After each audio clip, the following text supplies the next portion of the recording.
Hi, welcome students. My name is Shailaja Mukhedkar. Last day we learned about practice set 1.2. We completed that practice set. काल आपण complete केलेलं आहे practice set 1.2. Now we learn about Venn diagram. Venn diagram म्हणजे काय, एखादी आकृती, त्याला काय म्हणायचं, Venn diagram. गेल्या वर्षी तुम्हाला Venn diagram म्हणून एक टॉपिक होता स्कॉलरशिपमध्ये, माहिती आहे ना, आठवते ना सगळ्यांना, आठवतच असेल. तसंच त्याच पद्धतीचे आहेत वेन डायग्राम. काहीच अवघड नाही, खूप इझी पार्ट आहे, खूप इझी पोर्शन आहे. सगळ्यांनी लक्ष देऊन जर ऐकायला तर तुमचा टॉपिकसुद्धा खूप कम्प्लिटली आणि स्मूथली कंप्लीट होते. समजलं का? आता मला शिकवायचं आहे वेन डायग्राम.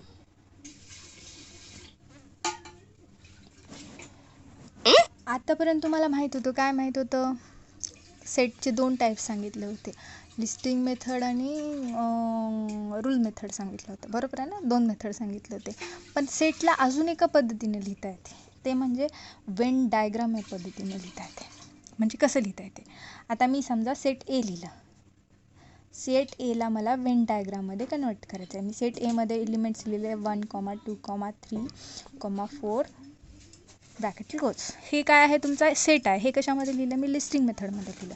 पण ह्याला वेन डायग्राममध्ये जर लिहायचं असेल तर खूप इझी आहे. खूप इझी म्हणजे काय करायचं, एखादा कोणताही आकाराचा डब्बा काढायचा, गोल काढायचं, षटकोन काढायचं, चौकोन काढायचं, त्रिकोण काढायचं, काहीही काढू शकता वेन डायग्राममध्ये. तसे एक काढायचं, त्या सेटला नाव द्यायचं ए.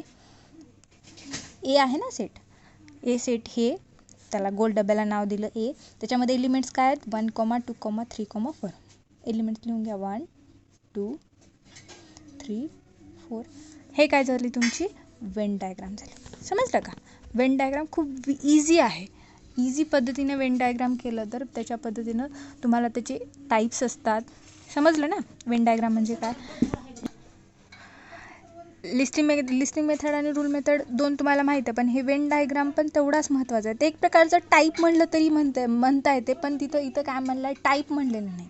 एका सायंटिस्टनं इझी कसं लिहावं सेटला म्हणून खूप विचार करून हे शोध काढला. काय काढला, एखादा डब्बा काढा आणि त्याच्यामध्ये एलिमेंट्स लिहून टाका, म्हणजे सोप्या पद्धतीने तुम्हाला सेट लिहिता येते. असं एका सायंटिस्टनं शोधून काढला आणि त्या सायंटिस्टचं नाव आहे जॉन वेन.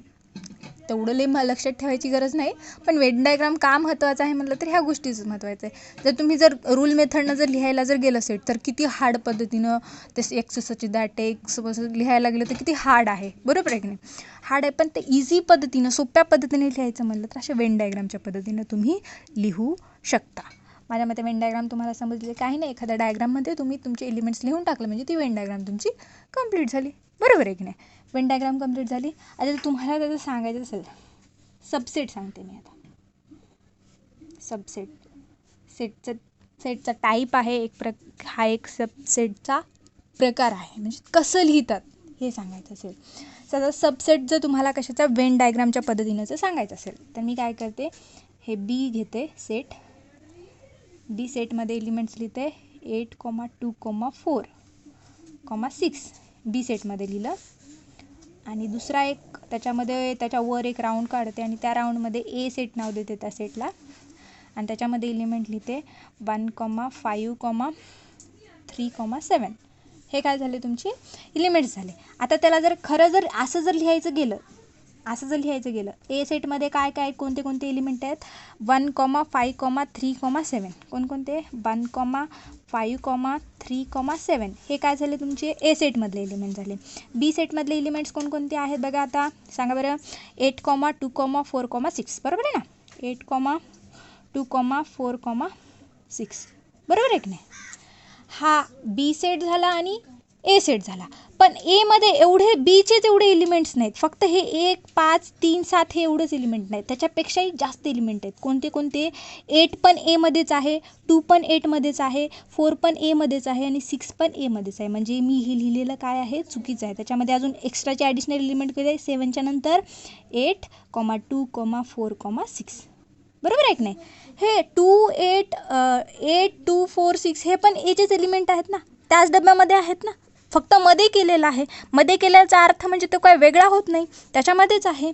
म्हणजे आपण आता समजा जर मी घेतलं, तुमच्या क्लासमध्ये किती स्टुडंट आहेत, म्हणजे आता जर ह्याला सबसेटमध्ये जर लिहायचं असेल तर ते सांगून मी तुम्हाला क्लासमधलंच उदाहरण देते.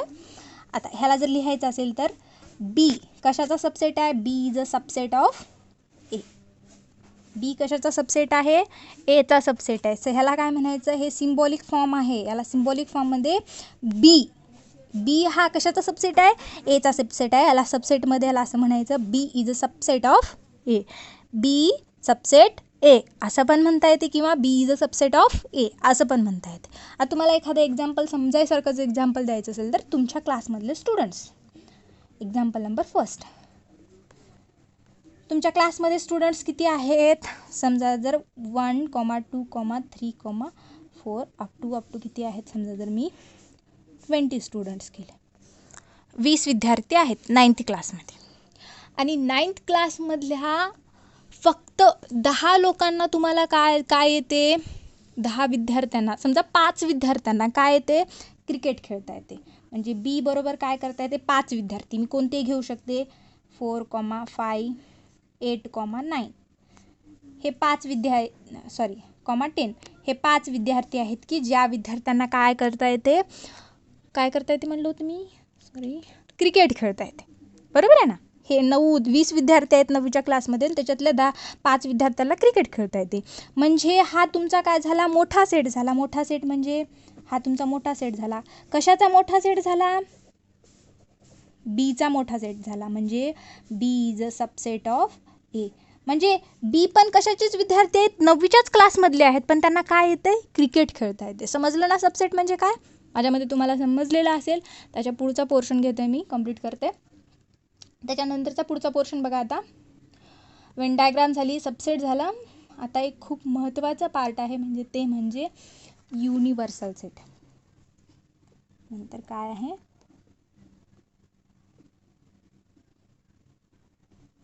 Universal set. युनिव्हर्सल सेट म्हणजे काय, बिगेस्ट म्हणजे सगळ्यात जास्त मोठा संच, एलिमेंट्सचा संच काही असू द्या.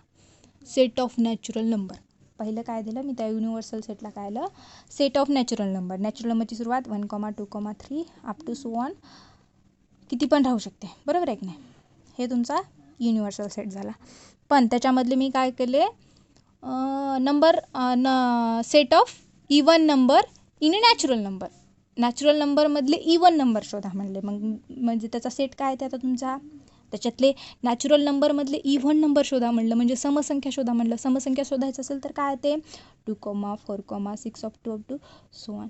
म्हणजे हा तुमचा युनिव्हर्सल सेट झाला. आणि त्याचा जो मधला भाग येतो तो काय जो येतो तुमचा युनिव्हर्सल सेटचा ए काय होतो तुमचा सबसेट होतो. समजलं. युनिव्हर्सल सेट पण खूप इझी आहे. म्हणजे सगळ्यात मोठं युनिव्हर्सल म्हणजे नावच कसं आहे बघा. युनिव्हर्स म्हणजे कसं सांगू शकतो, युनिव्हर्स म्हणजे सगळ्यात मोठं. तसंच इथं पण काय येतं, युनिव्हर्स म्हणजे सगळ्यात मोठा एलिमेंट्सचा संच म्हणजे युनिव्हर्स. माझ्या मते तुम्हाला हे समजलेलं असेल. जरी तुम्हाला पॉईंट समजत नसेल तर मला विचारायचं, मी तुमच्या सगळ्या गोष्टी क्लिअरिफाय करते.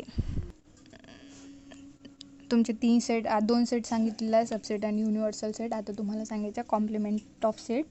कॉम्प्लिमेंट ऑफ सेट थोडंसं डिफरंट आहे. थोडंसं डिफरंट म्हणजे सिमिलर आहे, थोडंसं हार्ड जाते, पण थोडंसं जर तुम्ही लक्ष दिलात ना, हे पण तुम्हाला लवकरात लवकर समजून जाते. कॉम्प्लिमेंट ऑफ सेट म्हणजे पूरक संच म्हणतात. युनिव्हर्सल सेट म्हणजे विश्वसंच म्हणतात मराठीतून. सबसेट म्हणजे त्याचा मराठीत नाव लक्षात येणं चाललं आहे, पण ह्या दोघांचं आहे मराठी थोडंसं विकच राहते सर्वांची. माझी बी तशीच वीक आहे, लक्षात घ्या. युनिव्हर्सल संच म्हणजे विश्वसंच म्हणतात आणि कॉम्प्लिमेंट ऑफ संच म्हणजे पूरक संच म्हणतात. पूरक संच म्हणजे काय आता तुम्हाला सांगते मी. बघा, फक्त एक्झाम्पल लक्षात घ्यायचं. एक्झाम्पल लक्षात घेतल्यानंतर तुम्हाला सगळं काही लवकरात लवकर समजते. आता युनिव्हर्सल सेट मी सांगितलं होतं, काय सांगितलं होतं, समजा तुम्ही युनिव्हर्सल सेट घेतला. युनिव्हर्सल सेटमध्ये एलिमेंट्स काय आहेत, 1, 2, 3, 4, 5, 6, 7, 8, 9, 10 ही एलिमेंट्स घेतले होते युनिव्हर्सल सेटमध्ये. आणि मी त्याच्यामध्येच आता मी बी सेट घेते आणि बी सेटमध्ये एलिमेंट्स घेते 2, 4, 9, 6, 8 आणि 13 हे एलिमेंट बी सेटमध्ये घेते. बरोबर आहे. आणि बी डॅशला काय म्हणायचं, त्याला पूरक संच म्हणायचं. म्हणजे हा त्याचा काय होते, कॉम्प्लिमेंट ऑफ सेट होते. मग कॉम्प्लिमेंट ऑफ सेट म्हणजे काय करायचं, युनिव्हर्सल सेटमध्ये हे बी सेट आहे, पण ते काय, हे बी सेट सोडून उरलेले जे कोणते एलिमेंट्स राहतात ते बी सेटमध्ये, बी डॅश सेटमध्ये राहतात. म्हणजे इथं 2 आले म्हणजे इथं 2 येणार नाही. इथं 1 आलं, 1ला 1 घ्यायचं. इथं 2 आलं म्हणजे इथं 2 येणार नाही. इथं 3 नाही म्हणजे इथं 3 आपण घेऊ शकतो. इथं 4 आलं म्हणजे 4 येणार नाही. बरोबर आहे. सॉरी 2, तर 1 मिनटं काय चुकलं माझं, 3च्या ठिकाणी मी 2 लिहिलं. 3 आलं, 3च्या नंतर 4 इथं आहे, 5 पण आहे, 4 आहे, 5 नाही, 5 घ्या. त्याच्यानंतर 6 आहे, 6 येणार नाही. 7 नाही, 7 घ्या. 8 आहे, 8 येणार नाही. 9 आहे, 9 येणार नाही. मग त्याच्यानंतर काय येते, 10 येते, 11 येते, 12 येते.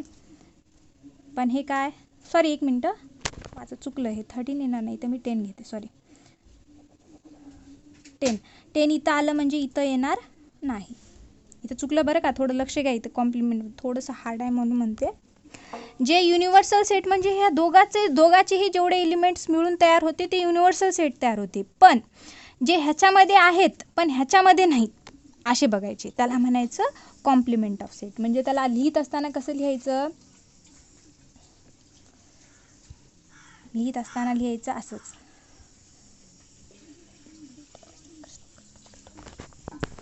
त्याला कसं लिहायचं समजून सांगते बघा. एक वेन डायग्राम काढते. वेन डायग्राममध्ये काढलं ना तुम्हाला लगेच समजून जाते. मी हे वेन डायग्राम काढत असताना हे मोठा बॉक्स घेतला आणि ह्या बॉक्सला मी काय दिलं, यू नाव दिलं. त्याच्यामध्ये अजून एक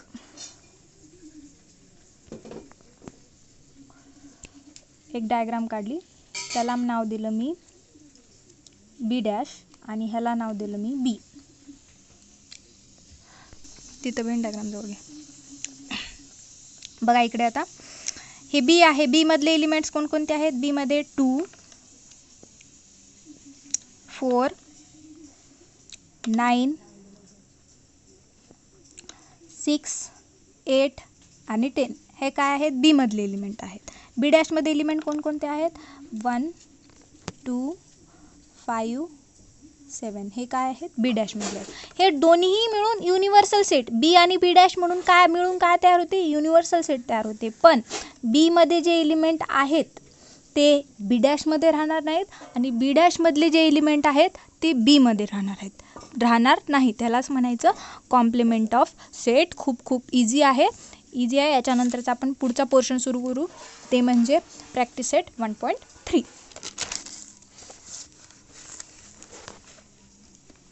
आता प्रॅक्टिस सेट 1.3 मध्ये बघा, पेनच चालणार बघा. Practice set 1.3.